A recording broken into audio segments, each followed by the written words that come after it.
This is fine. Steps around, you get a predictable ball. And I can tell that you understand the probability. Like, you pushed long this way, you understood that that means his loop will most likely come back right here. And then it was kind of like a 1-2 combo.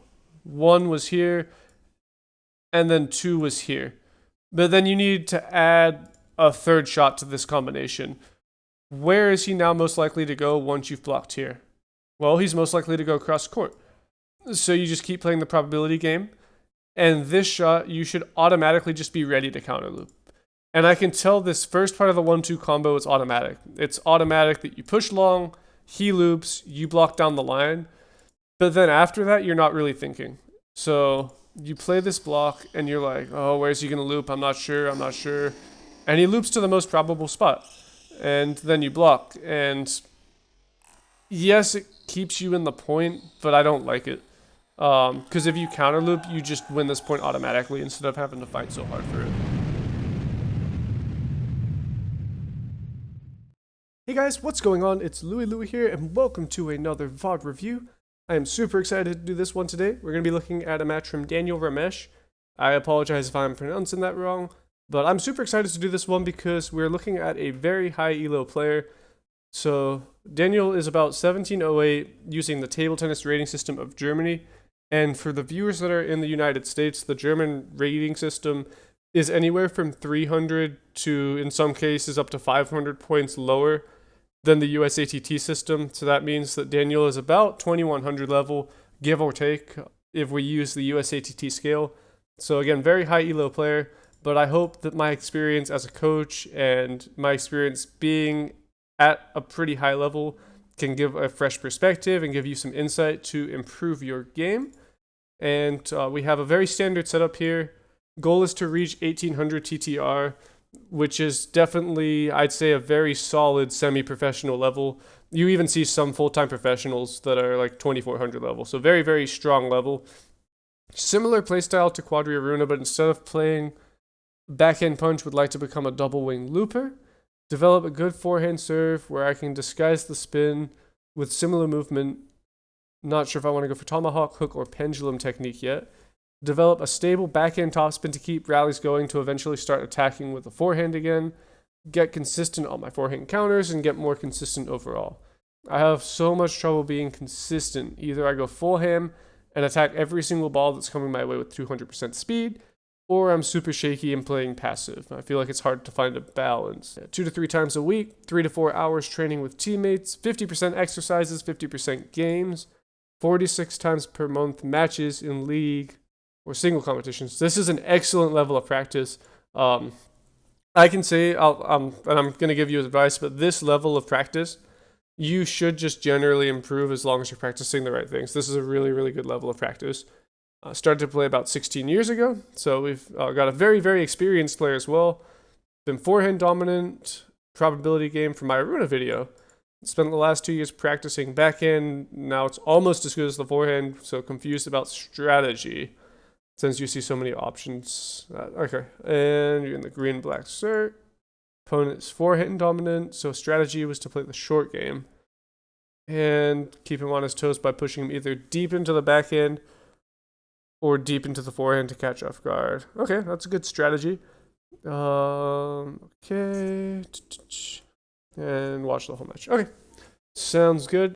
Alrighty, let's go ahead and get started. I've watched the first couple of points just because you're a higher level player, so I wanted to kind of get a feel for everything before I make any comments. But again, our protagonist is the player on the far side of the table right now. Let's go ahead and give it a watch.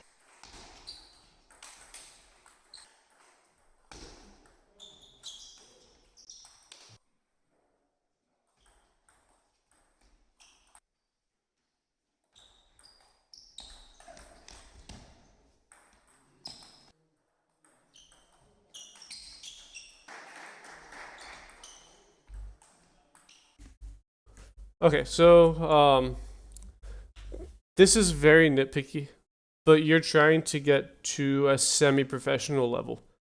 And so this is super, super, super important on your back end. It happens 3 times within the first couple of points, and I want you to notice it. So the first time it happens is right here, off of his serve.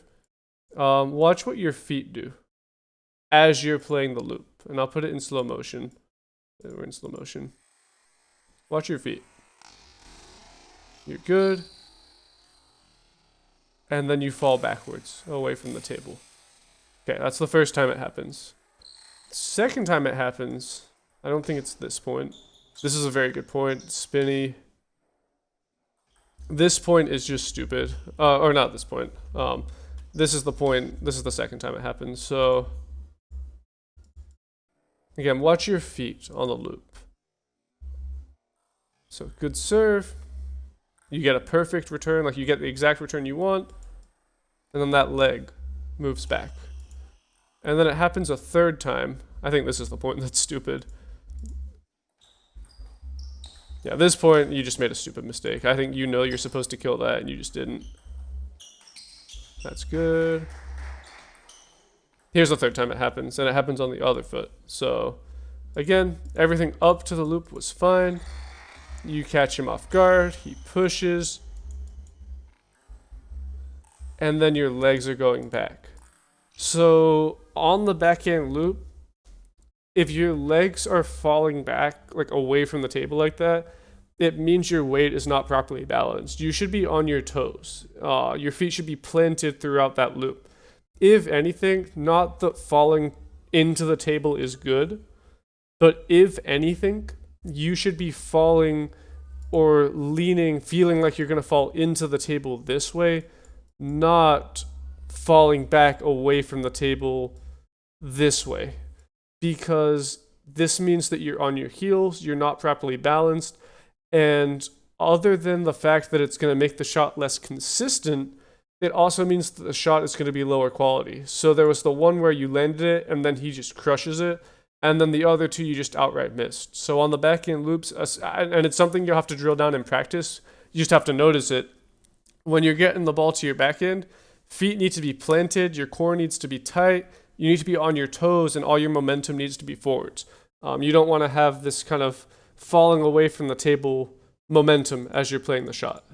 And again, it's nitpicky, but that's the difference between playing at a 2100 level and playing at a 2400 level.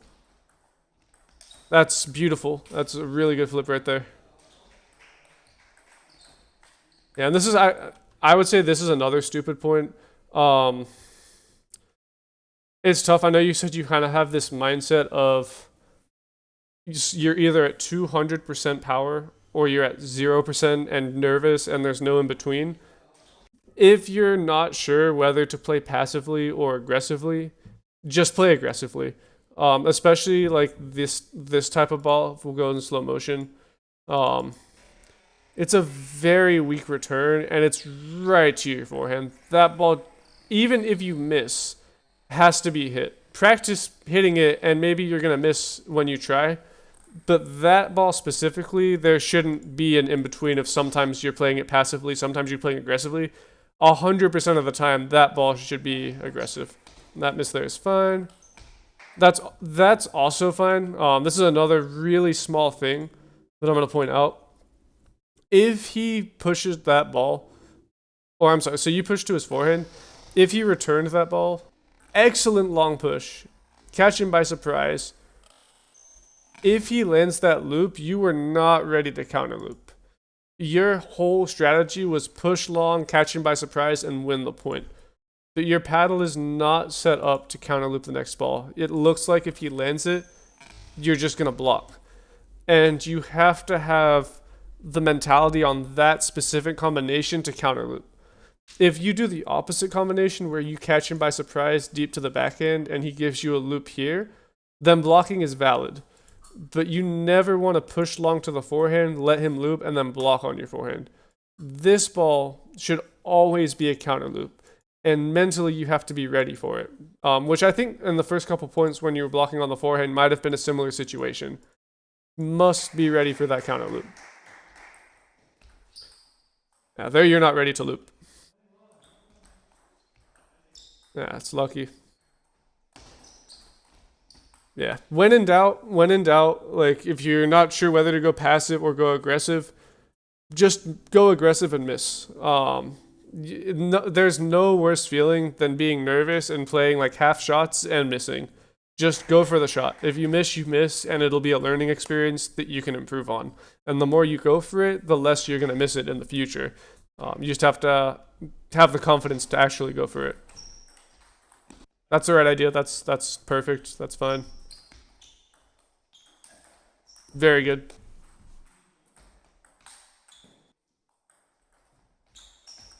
Also fine. Yeah, I'm happy with that. Yeah, also fine. That's a you missed, but that's a perfect combination. It looks like that was the game. And yeah, I think that game, if you had played the way you played kind of the last few points, the whole game, you probably would have won it. But a couple of stupid points where you just like he lobbed a high ball and you missed for no reason. And then three, I think maybe four times, just the technique on the back end needs some work with the with your feet. But let's keep watching. So let's go back to the first game. Here we go. So in the first game, you do a very similar combination. You get this high push to the forehand. You step in, and it's automatic. You go for the flip. There's no hesitation. You just go for it. Now we fast forward to the second game. And to me, his push is a little bit better. And suddenly you have this hesitation to flip. I don't think, it might be this point, it might be the next point. No, it's this one. That's the exact, it's not even better. But there's this hesitation. And I don't know if it's because he won the first game and now you're nervous.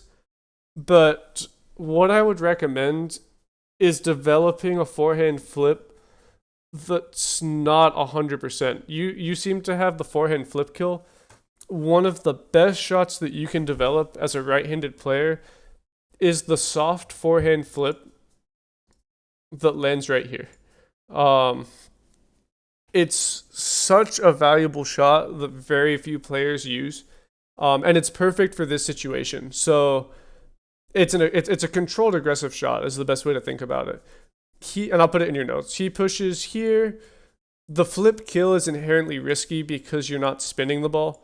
So you don't want to do it maybe because it's close and you don't want to lose, but you also don't want to push it. So give it a little bit of wrist action, just a slight rotation with the wrist, and try to fade it into the corner here. And no one, unless they're like 2,700, I'm telling you that no player is going to take this ball and rip it. It doesn't have to be a fast flip. It just needs to have a little bit of topspin and be really well placed into the corner. And 99% of players are going to play a very weak backhand cross court. And then it's kind of just bread and butter from that point. Like however you like to play the point from that point is fine. But this inherently is an advantageous situation for you because you're catching them off guard. And you have the option, once you've started doing the fade flip here, you can actually start doing it here as well, where it's not a flip kill, but it's just kind of this soft fade shot with a little bit of topspin. And it's super, super effective and way safer than the flip kill. So I'll put it in the notes, but I think that's a very important shot to develop. Hey guys, it's me in editing, and I wanted to find an example of the soft flip. So I've added it to the notes, and I'll have this link in the description. Or not in the description, but I'll have it in a pinned comment. But if you go to this link and watch specifically at these two timestamps, this is the shot that I'm talking about. I just wanted to put it out there so that you know what I'm talking about. I think you're guessing a little bit on the serve. It's hard because, of course, I can't tell what you're thinking. But on some of the serves, it looks like you've it looks like you've made your mind up that it's going to be short and that you're going to flip before the serves actually comes short. And the mentality should actually be the opposite. If you're not sure or you're in doubt, your first idea should be that it's going to be long, and then you just react to the short ball because it's inherently easier to come into the table than it is to come out. And if you expect the short ball and then have to react to the long ball, like what happens here, you're gonna be caught a lot of the time. That's fine. That's a really nice backhand. Yeah, your hand, like your arm and your hand motion on the backhand is amazing. You're getting excellent spin. The feet on the backhand loop is your biggest problem. That's fine. And that's actually another situation. So like imagine here, you don't have the flip kill. I mean, you do have the flip kill, but it's inherently a risky shot. Imagine you take this ball and you just do a soft fade flip with a little bit of topspin into the corner. It might not win the point outright, but with his positioning right now, he's probably going to return it so high to you. And then it's just going to be a free point. And even some professional players don't have very good flip kills. I mean, so Quadri Aruna has pretty good flip kills when you give him the right ball. But think about a player like Timo Boll or even Ma Long to an extent in some of his more recent matches. But a lot of the European players, they have these soft fade flips, comes wide this way. It's just got a little bit of topspin. It kicks out. It's not very powerful, but it's extremely effective, and it's 100 times safer than going for the flip kill. It's just such a good shot, and it stops that from happening. That's fine. That's really good. Up to that point. So the block is great. That's great. That's great. Rule of thumb, you play cross court and catch your opponent by surprise. 90% of the time, they're going to play cross court. This is the ball that can't be a block. So this ball right here has to be a counter loop. If he does the 10% like really nice shot and plays it down the line, he's so far out of position that you just block to the back end and you win the point. But this ball right here, after you block, has to be a counter loop. And it's not a very difficult counter loop. It's just a mentality thing. You're ready to backhand block, and then that just has to be, instead of a block, a quick little counter loop off the bounce. You're not ready to loop. That one, some of your passive shots are fine. That one is not fine. Especially if you're trying to be 2400 level, 1800 level German system. Long serve, he pushes long, that's bread and butter. This is the type of ball, This is the type of ball, and I'm sure you have 2400 level players at your club. If you give them this ball, I guarantee all the ones that are back-end players just rip this cross court, and they win the point right away. This is the ball that can't be pushed. And the blocking is fine in other circumstances, but there it's not. That's good. That's fine.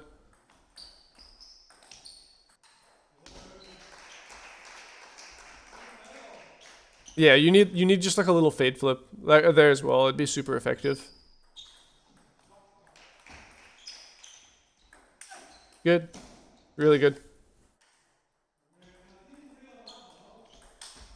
Yeah, I mean, your spin on the back end is fabulous. It's very, very good shot. We just gotta fix some of the smaller things. That was better.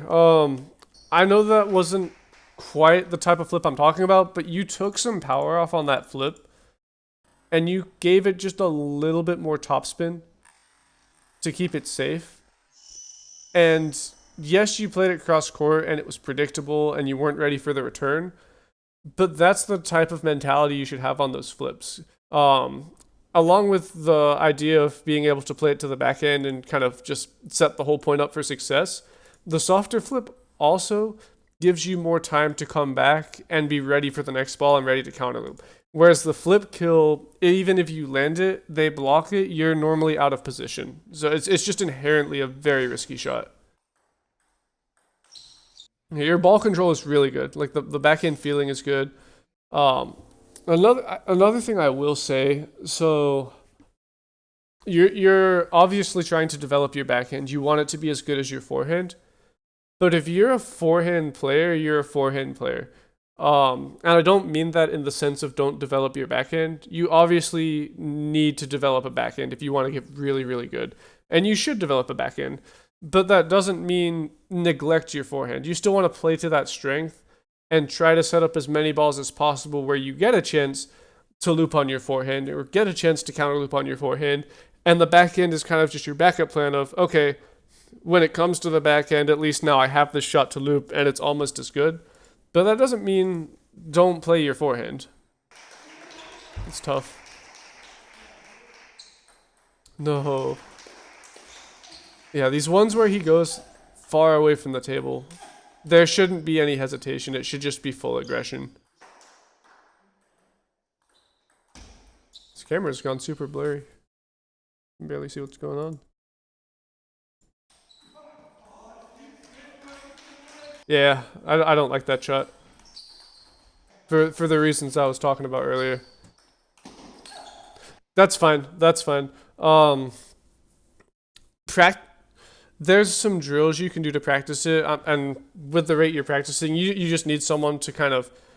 My favorite one is they serve underspin. You push long to their forehand. They give you like a 90% power loop cross court, and then basically you have two options. Option one is you loop it down the line. If you go for this option, once you loop it, you play the point out.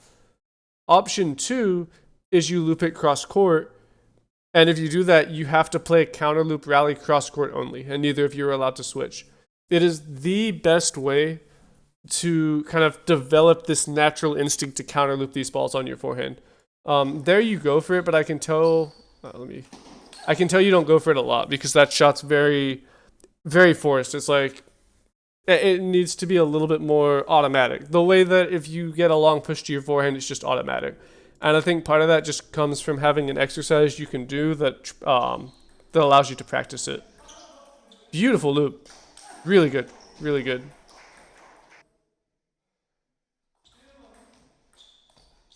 Beautiful loop again. Very nice. Yeah, keep an eye on your feet on the backhand. It's happening again. But again, very good there. Very good.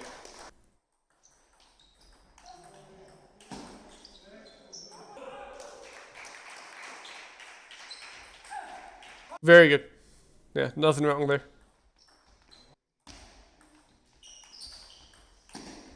Yeah, it's the same. You're not thinking. You're not thinking ahead enough, and you don't even have to be thinking about it in the serve. And it's so hard to develop. And I'm not saying that I can do this every time. But it's something that you have to try to think about a little bit. This is fine. Steps around. You get a predictable ball, and I can tell that you understand the probability. Like, you pushed long this way, you understood that that means his loop will most likely come back right here, and then it was kind of like a 1-2 combo. One was here, and then two was here.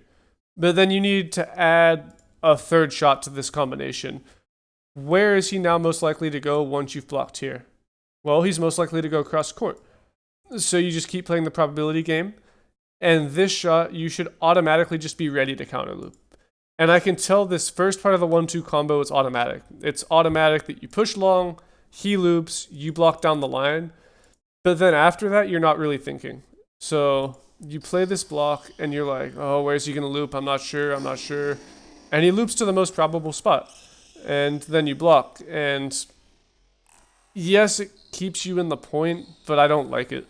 Because if you counter loop, you just win this point automatically instead of having to fight so hard for it. Good serves. Really good serves.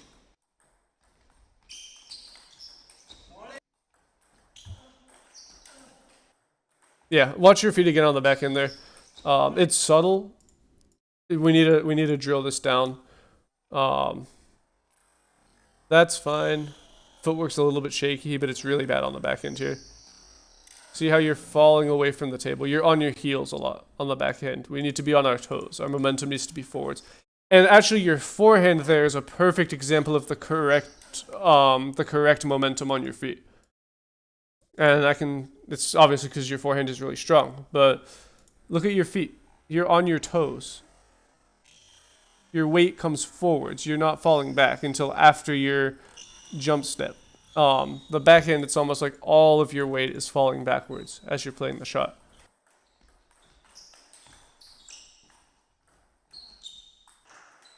Oh, very small thing. So my club that I trained at, we had a lot of players with a very similar play style to this guy. A lot of players that were very strong, like 21, 2200 level, with this kind of lobby style where they just keep the ball on the table with the occasional counter loop, and they love to just go really far back and lob. Anytime a non-long pips player throws in a chop away from the table, and it's just something I've picked up on from match experience, not anytime, but like 99.9% of the time, a non-chopper, a non-pips player goes back and chops or pushes, it will not have any spin on it. It'll be dead. So you just have to assume that this ball's dead, go right over the top of it, and you can kill it. Because people that don't chop don't know how to chop with heavy spin. Yeah, same combination there. I hope you're noticing it. I'm fine with the blocks on the back end, but the ones where it's coming to your forehand, and I know you know it's coming to your forehand, like this one, that has to be a counter loop. And it'll stop you from having to fight so hard for these points. Too much pushing. Yeah. He got lucky with the net, but semi-professional or professional player would have won the point the second the ball came long to the back end, especially once it came long twice. Fortune favors the brave. If you push, then stuff like that's going to happen. That's fine. That's a very similar concept to kind of the fade flip that I was talking about. Now there, it gives him more time, and you give him a chance to loop, but it's a similar idea. That's good. I love that forehand. The slow, spinny topspin, that's such a good shot.